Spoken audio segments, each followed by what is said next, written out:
नेरळ ग्रामपंचायत हद्दीमध्ये असलेल्या निर्माण नगरी हा परिसर विजेत्र रोहित्र जळाल्याने अंधारात होता। 3 दिवस अंधारात राहिल्यानंतर हा परिसरात विजेच्या दिव्यांनी प्रकाशमान झाला।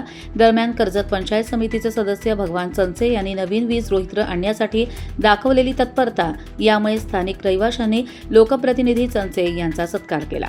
नेरळ रेल्वे स्थानकाच्या बाजूला असलेली निर्माण नगरीत असलेल्या वीज रोहित्र 8 जुलै रोजी बंद पडले। त्याआधी सततच्या पावसामुळे आधीच वीज पुरवठा खंडित होता आणि त्यानंतर वीज रोहित्र बिघडल्याने स्थानिक रहिवाशांची झोप उडाली होती। साधारण 6 दिवस या भागातील रहिवाशांनी विजेचा खेळखंडोबा कायम होता। पावसामुळे ये-जा करणारी वीज आणि त्यानंतर वीज रोहित्र खराब झाल्याने स्थानिकांनी महावितरणाकडे जाब विचारला। मात्र महावितरणाकडून कोणतेही सहकार्य मिळत नसल्याने शेवटी स्थानिक रहिवासी परशुराम मसे, स्वप्नील निलिंडाळे, अंकिता मोरे, राहुल जाधव यांनी कर्जत पंचायत समितीचे सदस्य भगवान चंचे यांच्या कार्यालयात जाऊन आपली समस्या 10 जुलै रोजी मांडली। त्यानंतर चंचे यांनी चक्र फिरवली आणि महावितरण कंपनीचे नेरळ 2 येथील कनिष्ठ अभियंता कार्यालयात सर्व रहिवाशांना घेऊन भगवान चंचे पोहोचले। कर्जत लाईव्हसाठी महेश भगत, नेरळ।